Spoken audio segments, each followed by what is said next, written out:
Actually photo shoot பண்ணும்போது introduce கூட சரியா பண்ணல. இவங்க வந்து இப்படி கை வச்சாரு, ஓ இவர் தான் சொல்லிட்டு இருந்தாங்க. எங்க பையன் தான் ஹீரோ, ஆல்ரெடி 2-3 ஃபிலிம்ஸ் பண்ணியிருக்காரு அவரு. இது வந்து பண்றாங்க. அப்புறம் ரசிகன் ரிலீஸ் ஆச்சுன்னு நினைக்கிறேன். அதுக்கப்புறம் தேவா. ஸோ ஃபர்ஸ்ட் டே வந்து அவரோட அப்பா, நான் வந்து பொண்ணு. என்னோட கேரக்டர் நேம் வந்து பாரதி. தேவா படத்துல பாரதி இங்க வாமா சொல்லுவாங்க, நான் என்ன அப்பா சொன்னேன். ஸோ பாரதி இங்க வாமா அப்பா, நான் அதுக்கே 2 டேக்கு 3 டேக்கு எடுத்துட்டே இருந்தேன். Because I was like shivering. அங்கேருந்து எஸ்எஸ்சி சார் டபால்னு அடிச்சார். ஃபுல் ஆஃப் ஃபிங்கர்ஸ் இப்படி எல்லாருமே ஷாக். என்ன அப்படின்ட்டு, என்ன அந்த பொண்ணுக்கு என்ன நடிப்பே வர மாட்டேங்கிறது, அவங்க என்ன அப்படின்ட்டு சொல்லிட்டு வந்து எனக்கு ஒரே எம்பாரசிங். எவ்ரிபடி வாஸ் வாட்சிங். பட் இவர் வந்து இந்த ஏஜ்ல நான் வந்து பெரிய ஆளா என் பையன் வருவான், இந்த ஏஜ்ல இப்படி சூப்பர் ஸ்டார், ஹையஸ்ட் ரெமினேஷன், அதுக்கப்புறம் இந்த ஏஜ்ல வந்து நான் பாலிடிக்ஸ்ல அனுப்ப போறேன், இப்படி எல்லாம் சொல்லிட்டு இருந்தான். எங்க அம்மா கூட கதையா கேட்டிருந்தாங்க, இந்த என்ன எதுக்கு நமக்கு சொல்றாரு அப்படின்ட்டு.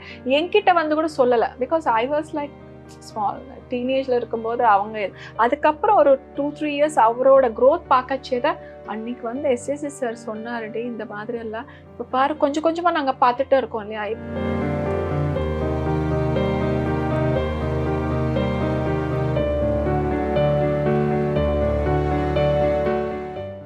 இப்போது புதிய அறிமுகம் ஆச்சி ஹோட்டல் சாம்பார் 50 கிராம் ரூபாய் 20 மட்டுமே. வாவ் தமிழா வியூவர்ஸ்க்கு வணக்கம்.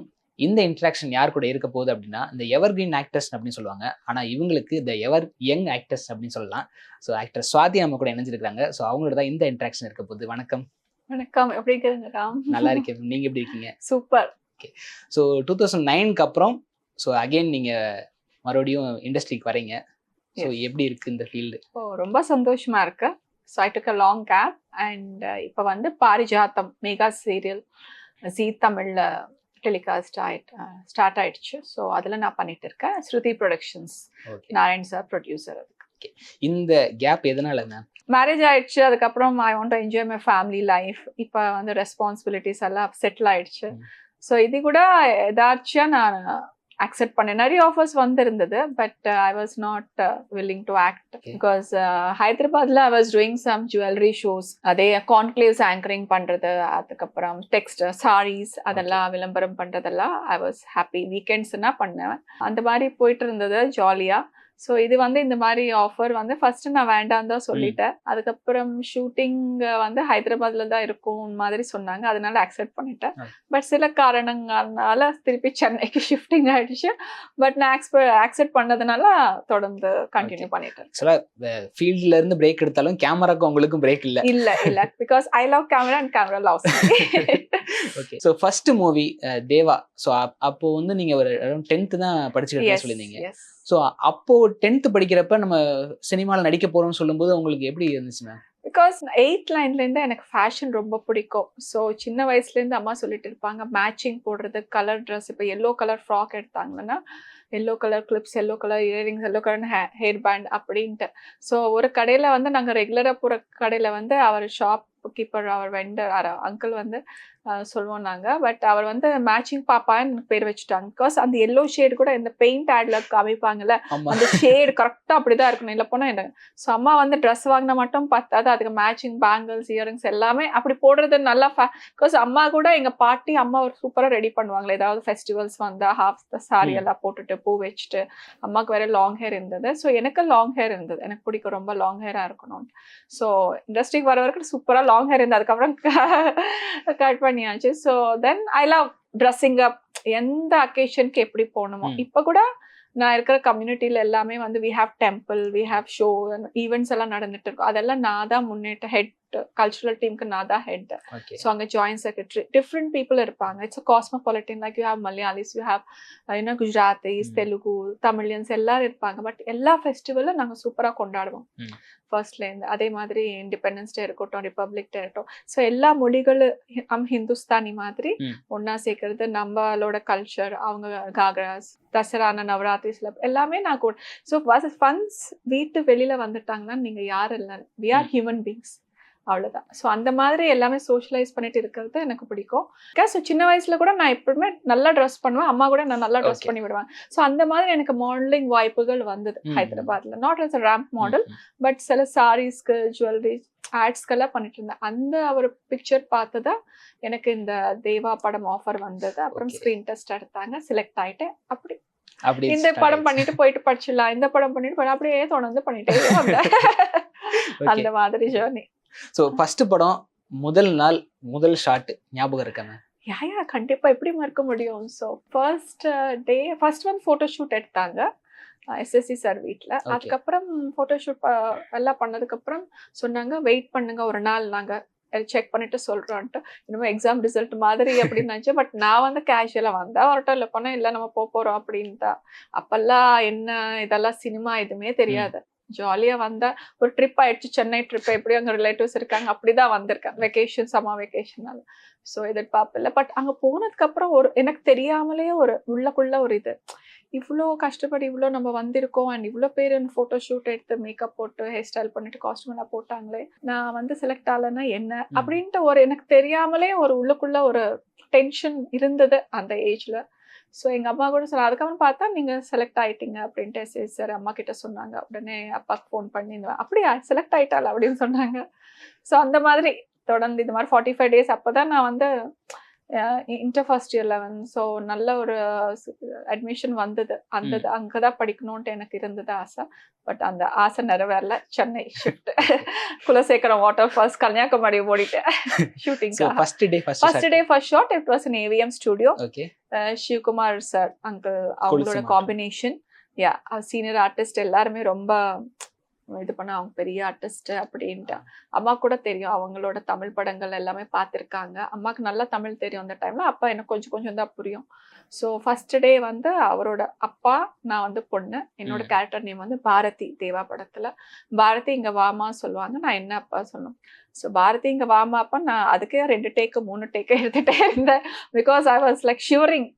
எல்லாருமே ஒரு டிஃப்ரெண்ட் யூனிட், இவ்வளோ பேர் ஆட்கள், கேமராமேன் எல்லாமே யூனிட். இது என்ன எனக்கு ஒன்றுமே புரியல. ஜாலியாக நம்ம பாட்டுக்கு இருந்து இங்கே என்ன இப்படி வச்சு இப்படி பண்ணுறாங்களான்ட்டு. ஸோ ஹாஃப் சாரி போடுறது கூட எனக்கு வந்து சுத்தமாக பழக்கம் இல்லை. ட்ரெஸ்ஸஸ் அந்த மாதிரி தான் போட்டிருந்தேன். அந்த ஹாஃப் சாரி போட்டு நடக்கிறதே எனக்கு ரொம்ப கஷ்டமாக இருக்குது.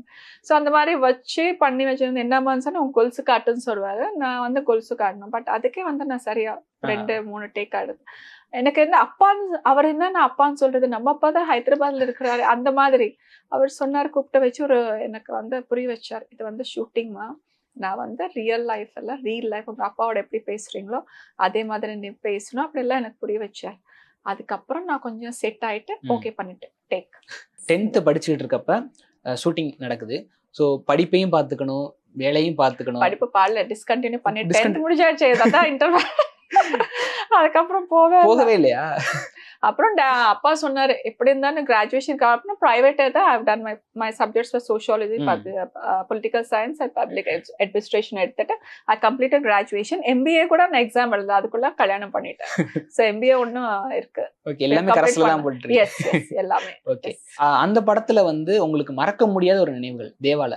சந்தோஷமான விஷயம் வந்து acted with all the artist and everything. ஒரு சோகமான விஷயம்னா, நான் வந்து சாங் ஷூட்டிங் பண்ணச்சு எங்க கிராண்ட் ஃபாதர் இறந்துட்டார், அம்மாவோட அப்பா. ஸோ அவர் பட் இவங்க வந்து அனுப்ப மாட்டேன்னு சொன்னாங்க. பிகாஸ் நான் போயிட்டேன்னா ஃபுல் ஷூட்டிங் ஸ்டாப் ஆகிடும், சோலோ ஹீரோயின். அப்புறம் என்ன பண்ணுறது, அம்மா சொன்னாங்க அவங்க போய் தானே ஆகணும் பொண்ணா. ஸோ எங்கே கன்னியாகுமரி, எங்கே ஹைதராபாத். அப்புறமா டிக்கெட் எல்லாம் போட்டு ஹைதராபாத் அவங்க போனாங்க. எனக்காக ஒரு லேடி அசிஸ்டன்ட் வச்சுட்டு, அப்போ வந்து ஷோபா மேடம் இருந்தாங்க, சொன்னாங்க இந்த மாதிரி நான் போனாங்க, நீங்கள் பார்த்துக்கோங்க, எங்கள் பொண்ணை உங்க கையில் வைக்கிறேன்னு சொல்லிட்டு அந்த மாதிரி ஒரு சென்ட் ஆஃப் கொடுத்துட்டு பண்ணாங்க. ஸோ எனக்கு வந்து தேங்க் காட் தட் வாஸ் ஒரு பேத்தாஸ் சாங், ஒரு கடிதம் எழுதுனே சாங் சித்ரா மேடம் பாடியிருந்தாங்க. அது கொஞ்சம் பேத்தாஸ் சாங் தான். ஸோ அதுதான் எனக்கு ஷூட்டிங். ஸோ நான் வந்து ஆக்சுவலி ஹீரோவை நினைக்கல, நான் வந்து கிராண்ட் பா நினச்சிட்டு தான் அது பண்ணேன். ஸோ ஆட்டோமேட்டிக்காக கிளிசரின் போடாமலே சில இடத்துல கண்ணீர் வந்துச்சு. நான் கிளிசரின் போட்டு நடிக்கணும் கடிதம். ஸோ அப்போ வந்து ஓகே நடிக்கிற அப்படிதான் இருந்தது எஸ்எஸ்சி சாருக்கு. பட் அந்த பாட்டுல வந்து எனக்கு ஃபர்ஸ்ட் டைம் பாராட்டு இருக்காரு, நல்லா பண்ணிருக்கீங்க அப்படின்ட்டு. ஸோ அதை நல்லா பண்றதுக்கு காரணம் வந்து தாத்தாவோட பிளெஸிங்ஸ் அண்ட் தாத்தா நினைச்சிட்டு அந்த ஃபீல் எனக்கு வந்துடுச்சு. ஓகே, அப்ப நீங்க ஹீரோ நினைக்கல, தாத்தா தான் நினைச்சீங்க. பட் படத்துல பார்த்தா நீங்க பேத்தாஸ் சாங். ஸோ அந்த பேத்தாஸ்க்கு என்னோட பர்சனல் லைஃப்ல நடந்த சம்பவத்துக்கு மேட்ச் ஆயிடுச்சு, சிங்க் ஆயிடுச்சு. ஸோ அந்த படத்துல தான் முதல் பட ஹீரோ உங்களுக்கு விஜய் சார் அறிமுகமாகிறாரு. ஸோ அவரோட ஏதாச்சும் ஒரு கான்வர்சேஷன் ஞாபகம் இருக்கா? மறக்க முடியாது. கான்வர்சேஷன் ஆக்சுவலி ஃபோட்டோ ஷூட் பண்ணும்போது இன்ட்ரடியூஸ் கூட சரியா பண்ணல. இவங்க வந்து இப்படி கை வச்சாரு, ஓ இவர் தான் சொல்லிட்டு இருந்தாங்க, எங்க பையன் தான் ஹீரோ, ஆல்ரெடி 2-3 ஃபிலிம்ஸ் பண்ணியிருக்காரு அவரு, இது வந்து பண்றாங்க. அப்புறம் ரசிகன் ரிலீஸ் ஆச்சுன்னு எனக்கு, அதுக்கப்புறம் தேவா. எனக்கு கூட ஹீரோ அது நமக்கு வந்து சில பேர் தான் தெரியும். தமிழ் ரஜினி சார் தெரியும், கமல் சார் தெரியும், பிரபு சார், கார்த்திக் சார் தெரியும். பிகாஸ் அக்னி நட்சத்திரம் வந்து அங்க ரிலீஸ் ஆயிருக்கு, நல்லா ஹிட். அந்த சாங்ஸ் எல்லாம் நாங்க நிறைய வாட்டி டிவில பார்த்திருக்கோம். பட் மத்தபடி அவ்வளவா எனக்கு தெரியாது. அம்மாவுக்கு தெரிஞ்சிருக்கலாம், சிவகுமார் சார் அவங்கெல்லாம், சிவாஜி கணேசன் சார். அது ஸோ அவ்வளவா இதெல்லாம் இவங்க வராங்க பண்றோம் அப்படிதான். ஏதோ ஒரு எனக்கு வந்து ஒரு போர்டிங் ஸ்கூல் டைப்ல இருந்தது. பிகாஸ் பிரின்சிபல் வந்து இவர் ரொம்ப ஸ்ட்ரிக்ட். சரி, எல்லாருமே கொஞ்சம் திட்டு வாங்கிட்டே இருந்தோம் சில சீன்ஸ் எல்லாம். ஸோ ஒரு டீச்சர், நான் ஸ்டூடெண்ட், அதே மாதிரி போச்சு. ஓகே, அந்த மாதிரி ஸ்பாட்ல அவர் ஏதாச்சும் உங்களுக்கு ஒரு கத்து கொடுத்து இப்படி பண்ணுங்க அந்த மாதிரி? பிகாஸ் அவரே அப்கமிங்னால இல்ல, வாய்ப்பே கிடையாது. பிகாஸ் எஸ்எஸ்சி சார் என்ன சொன்னாரோ அப்படிதான் நாங்க நடிக்கிறது. ஸோ ஏதாவது சீன் வந்தா கூட அவரே எல்லாம் சொல்லிடுவாருனால இருக்க. ஃப்ரெண்ட்ஸ் சீன் ஏதாவது வந்தா நாங்க ஃப்ரெண்ட்ஸ் எல்லாம் பேசுறது அந்த மாதிரி. பட் டான்ஸ் வரும்போது அவர் வந்து பயங்கரமான அப்பவே கத்துட்டு ஃபைட்ஸ் டான்ஸ் எல்லாம் கத்துருக்காரு. நான் வந்து பரதநாட்டியம் கத்துருந்தேன். ஸோ அவர் ஏதாவது மூமெண்ட் பண்ண, ஐயோ எனக்கு இந்த மூமெண்ட் நானும் நல்லா பண்ணணும், அந்த மாதிரி ஒரு காம்படிஷன், ஹெல்தி காம்படிஷன்.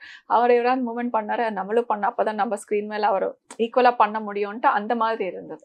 ஸோ நீங்க வந்து ஸ்பாட்ல எஸ்எஸ்சி சார்ட்ட வந்து அடி வாங்கினதா வந்து நிறைய இன்டர்வியூஸ் எல்லாம் பார்த்துருந்தோம். அது எந்த சீனுக்கு என்ன ஆச்சு சொல்ல முடியுமா?